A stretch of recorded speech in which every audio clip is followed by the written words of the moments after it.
en este momento, cuando Dios entrega la Torá, nos elige como pueblo para que seamos los sacerdotes y guiemos a los demás pueblos para que lleguen a estos principios y valores. Y ese es todo el objetivo. Ustedes van a ser esos representantes. Ustedes son los que van a representar. ¿Qué quiere decir sacerdotes? ¿Por qué nos llamó sacerdotes en ese momento? ¿Cuál es el papel de sacerdote? Servir a Dios, pero más que servir a Dios, que ese es el papel de todos, guiar al pueblo, guiar a los demás para que todos sirvan a Dios. Por eso nos llamó sacerdotes. Si hubiera sido que nuestro deber es servir a Dios nada más, entonces no nos llama sacerdotes. Sacerdotes es la responsabilidad de guiar a los demás. Entonces el objetivo sigue igual desde el principio de la creación. Todo el mundo, todos los pueblos tienen que llegar a esa idea. Y según eso ya se entiende todo. ¿Por qué? Vamos a empezar a explicar. ¿Por qué? Preguntamos la primera pregunta. ¿Qué pasaba antes? Pasaba lo mismo. Tenemos que llegar a esos principios, a esos valores. ¿Cómo podía el pueblo de Israel sin Torá? Esa fue una pregunta fuerte. Y ahí va la respuesta. La Torá solo empieza cuando hay sacerdotes. ¿Por qué? Porque cuando hay sacerdotes necesitamos otras reglas. Cuando hay sacerdotes, el sacerdote tiene que comportarse diferente. ¿Cómo verían a ustedes ahorita si viene un presidente y se para aquí afuera en la calle con shorts y empieza a gritar? ¿Cómo verían un presidente así? Este no puede ser mi ejemplo. El presidente, por lo menos, tiene que estar bien vestido y bien comportado. Para eso es la Torá. Si nosotros somos sacerdotes, si nosotros somos los presidentes, necesitamos distintas reglas por lo que somos. Por lo que somos. Ahora somos representantes, entonces tienes otras reglas. No puedes comer lo que sea, no puedes vestir lo que sea, no puedes hacer lo que sea. Pero antes de que haya sacerdotes no hacía falta Torá. Quiere decir, los conceptos de la Torá hacían falta, y fue lo que mencionaron al principio, que existían los conceptos. Pero unas leyes como tal, que no se pueden transgredir, solo empiezan cuando hay presidentes. Nosotros tenemos diferentes leyes, no porque tenemos diferente objetivo, esto es importante entenderlo. Tenemos diferentes leyes porque somos representantes, pero el objetivo de todos los pueblos es el mismo. Todos tenemos que llegar a las mismas ideas, todos tenemos que alcanzar lo mismo, nada más que como representantes nos tenemos que comportar diferente. Y ahorita voy a explicar a qué me refiero comportarnos diferente. Pero antes, quiero nada más decirles que el plan de Hashem funcionó. Al 100% funcionó. Porque a partir de que se entregó la Torá y se escogió al pueblo de Israel, a partir de ese momento, todas las naciones cambiaron. No nada más el pueblo de Israel. A partir de ese momento, la mayoría del mundo, en porcentaje, se hizo monoteísta. Todos ya crean en un Dios. De repente. A partir de ese momento, la mayoría del mundo prohibió matar. Prohibió robar. Ya no se puede matar. Antes sacrificaban a los niños, sacrificaban a gente. Ya ahorita no existe eso. ¿Qué pueblo permite matar? No existe eso. Y si existe, es minoría. Y si es que existe, es minoría y todo el mundo no está de acuerdo. Quiere decir que ese impacto de Dios de poner una representación ya tuvo un impacto en el mundo fuertísimo. Súper fuerte. Solamente que después de un tiempo vino lo que es, por ejemplo, otras religiones y tuvieron un Nuevo Testamento, pero parte de esa idea ya, parte de un primer testamento, parte de esas ideas de principios y valores y de tener un solo Dios. Solamente cambiaron algunas cosas, otros pueblos cambiaron otras cosas, pero el impacto ya se dio, ya estamos representando, ya funcionó el plan de Dios. Otra cosa más les quiero decir, ¿quién fue el hombre más influyente que ha habido en la historia? El que más influencia ocasionó. Puede ser Moshe, puede ser Abraham, muy bien, pero es interesante el dato que es Abraham, porque Abraham no hizo ni una propaganda, tampoco pagó millones de dólares para hacer nada, tampoco fue el artista número uno, ni el mejor futbolista, ni el mejor cantante. No hizo nada, ni una congregación, ni siquiera sacó un libro, no hizo nada. Y fue la mayor influencia que ha habido en la historia. La mayor influencia. ¿Por qué sé que es la que más en la historia? Porque todos los pueblos se representan, parten de Abraham Avinu. No todos, la mayoría de los pueblos. La mayoría de la gente que hay hoy empieza de Abraham Avinu. Entonces vean la influencia que ocasionó sin ni siquiera hacer nada. Y ese es nuestro papel. ¿Por qué digo eso? Porque hasta ahorita, si yo freno ahorita la derashá, podríamos nosotros pensar que esta derashá está mal hecha. ¿Por qué? Porque si yo estoy hablando esto, ¿cómo puede ser que nada más se invita a la conferencia a gente yehudí? Deberíamos invitar a todo mundo. Según lo que estoy diciendo, deberíamos invitar a todo mundo, porque si somos nosotros el presidente de todos los pueblos, entonces que vengan todos. Voy a convencer a todo mundo. Voy a hacer conferencias en Banamex, no las voy a hacer en la Yeshiva de Teca. ¿Cuál es la respuesta? ¿Cuál es la respuesta? Lo de Abraham Avinu. Quiere decir, nuestra influencia no tiene que ser necesariamente de salir a convencer. El ejemplo hace toda la diferencia. Toda la diferencia, y fue como les dije, el plan de Dios resultó. El ejemplo que hay un pueblo resultó para que todas las naciones estén convencidos de que hay un propósito, de que hay un Dios y que hay principios y valores. Todas las naciones. Pero con solo el ejemplo ya es suficiente. Les voy a dar una prueba. Imagínense ahorita, sale un comercial en la tele de Tom Brady, el número 1 del fútbol americano, tomándose una botella de Coca-Cola durante 5 segundos. Así, nada más se la toma, no habla, no dice nada, solo sale su imagen tomándose una botella de Coca-Cola y termina el comercial. Les pregunto, ¿cuánto está dispuesto a pagar Coca-Cola por hacer este anuncio? ¿Cuánto paga? Por poner a Tom Brady tomándose esa Coca-Cola. ¿Cuánto está dispuesto a pagar? Millones y millones de dólares. Yo, la verdad, cuando me dijeron eso de chiquito, no creí en ese dato. Dije, ¿cómo puede ser? A ver, vamos a pensar. ¿Cuánto vale una Coca-Cola? 10 pesos, 15 pesos. ¿Cuántas Coca-Colas tienen que vender para recuperar lo que pagaron en el comercial? ¿Cuántas?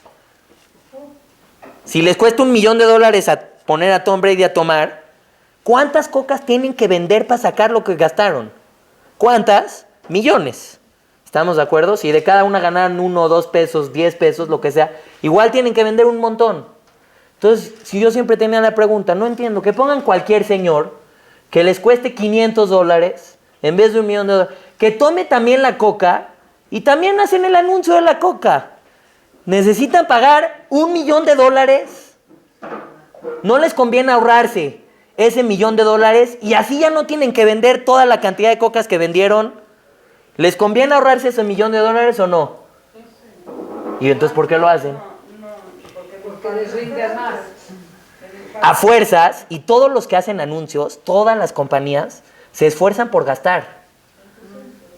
Una vez fueron los del reloj de Tag, de la marca Tag, fueron a Eilat a hacer un comercial. ¿Por qué?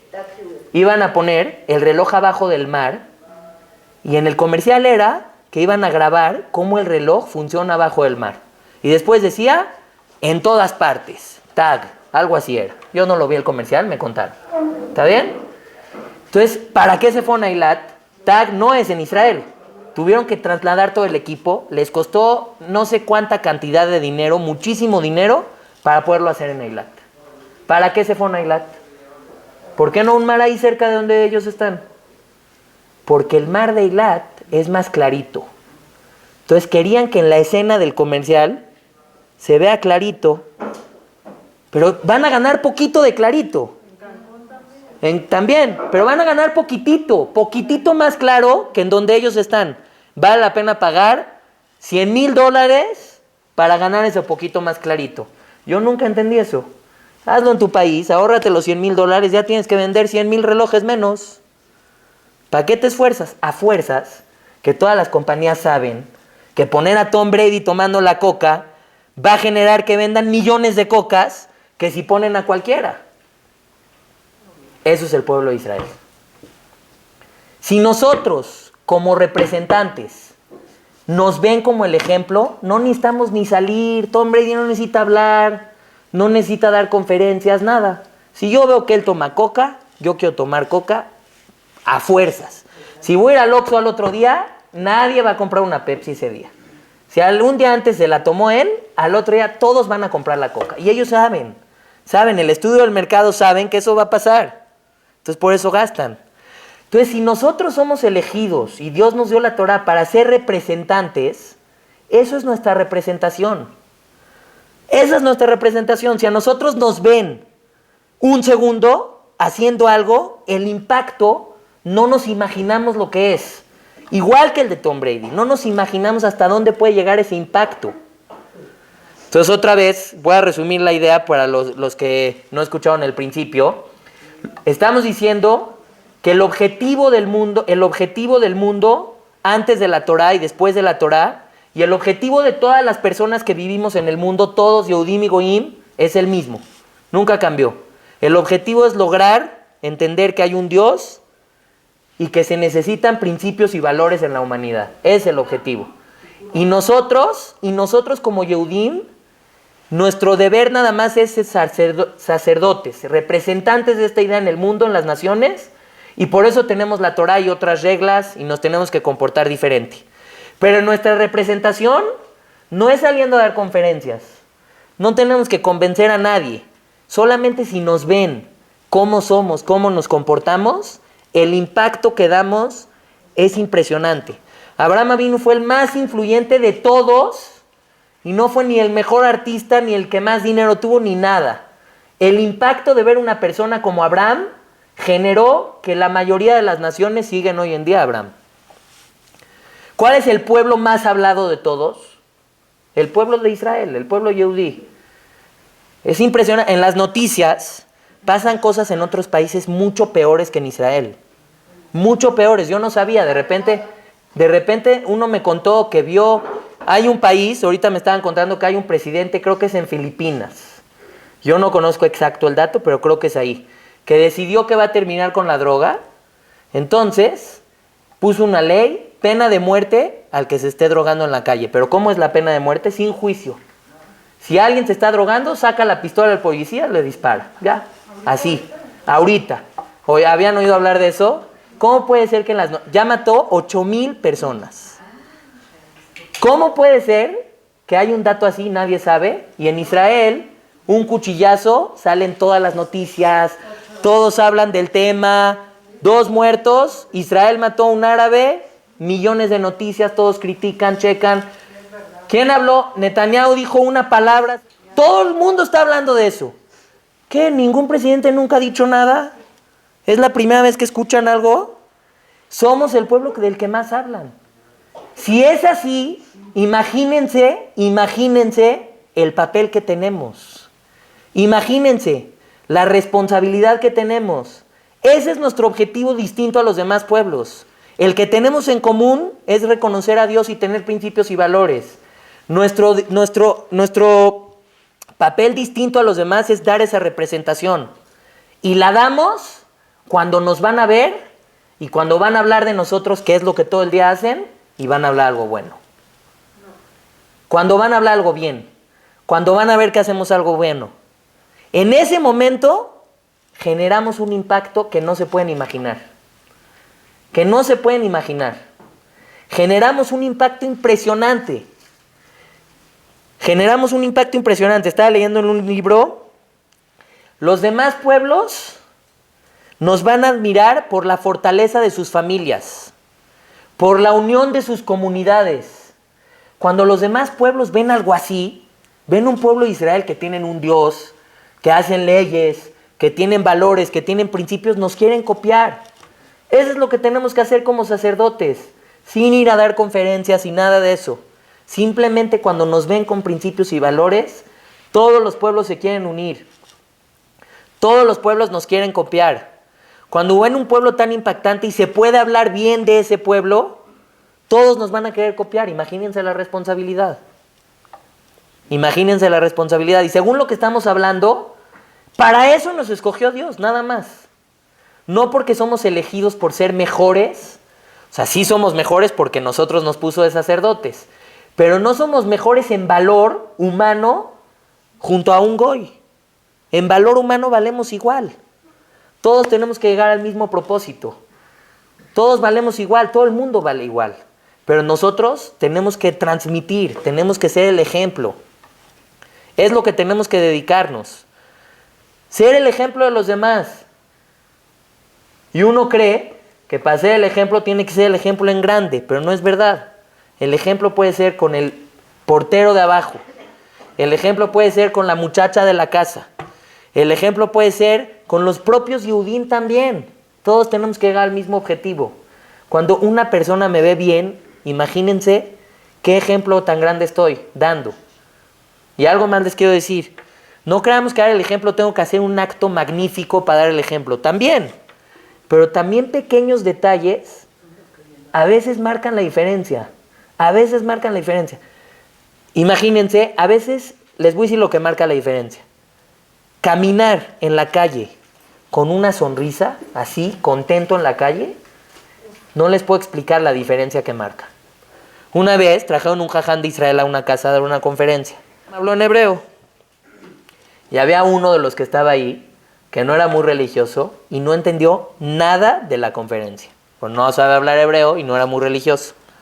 Acabó la conferencia y le preguntaron qué tal estuvo. Dijo, increíble. No entendió nada. Increíble. ¿Por qué? Les dijo, nunca vi una persona tan entusiasmada, tan contenta. Ya. Imagínense el impacto que se puede llevar a esta persona. No entendió ni una palabra. El impacto de ver a una persona contenta. ¿Saben lo que puede ser ese impacto? Entonces, ¿saben lo que podemos hacer como sacerdotes, como representantes? Salir caminando con una sonrisa, que de por sí faltan muchas en esta generación. Salir caminando así, contentos. El otro te ve y dice, miren, los judíos están contentos. Ya con eso generamos un impacto. Los judíos están contentos. Decir un gracias de más. Los judíos dicen gracias. Impresionante. ¿Cuál es la mitzvah más importante de toda la Torah? Y esto pega muy bien con la clase. Tiene un nombre en específico. Y ahorita les voy a decir cómo sé que es la más importante. La más importante de todas es Kiddush Hashem. La más importante. ¿Cómo sé? Porque el Rambam trae en Yom Kippur, nombra cuáles son los castigos de las diferentes prohibiciones. Entonces empieza a hacer una lista. No voy a ahorita mencionar todas, pero empieza a hacer una lista. Entonces dice, las prohibiciones que son de sí hacer tienen este castigo. Las que son de no hacer, o sea que no se puede hacer algo, tienen este castigo. Las que son como Yom Kippur o Pesach, Pan, que son ya muy fuertes, tienen este castigo. Y dice, pero la que no tiene perdón, Hilul Hashem. Esa no tiene perdón. La única de todas. Entonces, si esa es la más dura, ¿cuál es la más fuerte mitzvah? Lo contrario, Kiddush Hashem. ¿Y por qué? ¿Por qué? ¿Qué tanto Hilul Hashem? Hablaron mal. De por sí todo el día hablan mal. ¿Qué tanto? ¿Está mejor cuidar Kippur? ¿Cuidar Shabbat? No. ¿Qué tanto? Que ese es es toda la clase. Kiddush Hashem es todo nuestro objetivo. Representarle a los pueblos ideas de principios y valores. Ese es todo el objetivo de Am Israel. Entonces, si fallamos en eso y hacemos Hilul Hashem lo contrario, estamos dando justo en donde no se puede. Justo para lo que fuimos escogidos estamos al contrario. Y por eso lo más fuerte es Kiddush Hashem. Y Kiddush Hashem lo hago regalado. Regalado. Un gracias de más. Un hola de más. Ya es Kiddush Hashem. Una sonrisa de más. No es lo mismo darle propina al del coche que te hace viene, o darle propina así. Gracias. No es lo mismo. Y si se la doy así, estoy cumpliendo la más importante de todas las mitzvot. Con solo hacer un acto chiquito. Y si creen que lo chiquito no vale, ya dijimos el ejemplo de Tom Brady. Vale muchísimo. Pagan millones de dólares por un ejemplo. El ejemplo vale millones. No hay que desaprovechar esa oportunidad que tenemos. Regalado podemos hacer esas mitzvot. Les voy a dar un último ejemplo. En la Perashá, ahorita después de todo el proceso del pueblo de Israel, van al desierto. Están en el desierto muchos años. ¿Y todo para qué? ¿Para qué estuvieron 40 años sufriendo y en el desierto y todo? ¿Cuál era su propósito en este momento? Entrar a la tierra de Israel. Y ni modo, iban a entrar directo, pero Dios los castigó y hizo que se tengan que quedar 40 años en el desierto. Y valió la pena esperarse 40 años no tan cómodos en el desierto, pero querían entrar al pueblo de Israel. Entonces yo les pregunto, después de los 40 años, ¿qué debería hacer un yehudí normal cuando ya pueden entrar al pueblo de Israel? Pues correr y meterse al pueblo de Israel, lo primero, ya, nos dejaron entrar a la tierra, llevamos 40 años esperando, vamos a apurarnos, ¿no? Así deberían de hacer. Viene la Torah y nos cuenta un suceso. Dice la Torah que agarraron la tribu de Reubén y la tribu de Gad, no sé si lo han escuchado, y fueron con Moshe antes de entrar a la tierra, y dijeron, la verdad, nosotros nos gusta aquí, no queremos entrar, déjanos quedarnos aquí, por favor. Y Moshe se mete duda, oye, si los dejo quedarse, no me van a ayudar a la guerra. No, la verdad no. Si me ayudan a la guerra, los dejo. ¿Aceptan? Órale, aceptamos. Y aceptan, y ayudan a la guerra y se quedan afuera. ¿Alguien me puede explicar lo que está pasando? Llevan 40 años esperando entrar. Ya que pueden entrar, ¿se quieren quedar afuera? Y no nada más se quieren quedar afuera, convencen a Moshe. Convencen a Moshe para quedarse afuera. ¿Pueden creer algo así? Que entren. Llegó el momento. Todavía lo tienen que convencer y Moshe lo piensa. ¿Cómo puede ser este suceso? ¿Y cuál es la respuesta?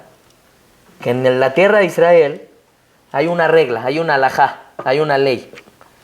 ¿Cuál era la ley? Después de que todos los del pueblo de Israel, todas las tribus ya iban a vivir en la tierra, había una ley que es prohibido que pastoreen con sus animales, con su ganado, afuera de su propio campo. Prohibido sacarlos y pastorear afuera. Era una ley del halajá, prohibido adentro de la tierra de Israel. ¿Por qué es prohibido? Porque los animales no se saben controlar.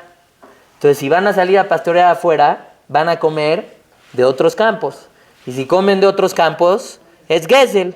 Entonces, el dueño tiene prohibición de sacar a sus animales para que no se vaya a generar Gesel. Esa es una ley en Israel, pero solo aplica dentro de Israel. Entonces, la tribu de Rubén y la tribu de Gad, ellos lo que mejor sabían hacer era pastorear sin que agarren de otros campos.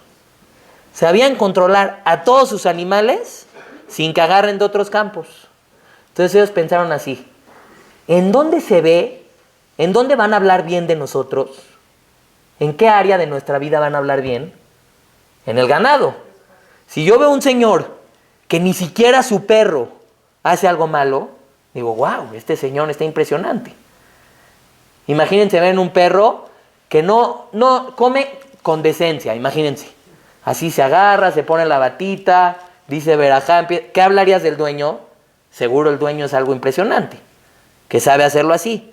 Entonces ellos dijeron, pero esto que tenemos impresionante, que van a hablar bien, de que no robamos, ni siquiera nuestro ganado, no lo vamos a poder demostrar en Israel.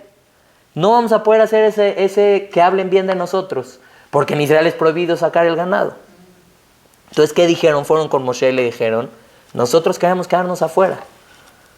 ¿Para qué? Porque afuera podemos salir con el ganado y no robar y todos van a hablar bien, vamos a ser Kiddush Hashem. Entonces, todo el propósito era entrar a Israel. Pero si quedándome afuera de Israel voy a ganar que los goín vean cómo no hacen Gesel ni siquiera con sus animales, y eso va a generar que hablen bien de Israel, vale la pena. Vale la pena. Con todo y que hubo 40 años de espera, con todo y lo que pasaron, y vivir en Israel es un zehut muy grande, muy grande. Vale la pena no tener el zehut, no estar en Israel, si es que siento que voy a lograr mi propósito de Kiddush Hashem fuera de Israel. Vale la pena. Vale la pena. Y se quedaron afuera y Moshe aceptó. Y ese es todo el concepto. Si yo tengo un momento que vale la pena ir a un lugar con tal de hacer Kiddush Hashem, vale la pena.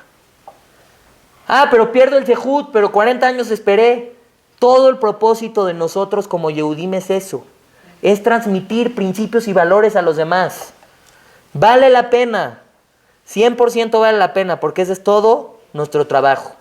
Ser sacerdotes y transmitir estas ideas. Bezrat Hashem, Hay que aprovechar esto, hay que aprovechar que con solo esas facilidades podemos generar impactos impresionantes y como les dije a la mitad de la clase, vemos que ha tenido resultado. Aunque por otro lado vemos que sí muchos hablan mal y eso es lo que tenemos que arreglar, pero por otro lado vemos que sí ha tenido resultado. Todos los pueblos tienen mucho más principios y valores desde que se escogió al pueblo de Israel. Entonces aprovechemos esa herramienta que tenemos, esa arma, que tan fácil es usarla, y vamos a hacerlo. Vamos a generar, vamos a dar ese ejemplo, y eso es todo, la salida de Egipto, la entrega de la Torá, todo lo que estamos viviendo es para eso. Desde la Tashem.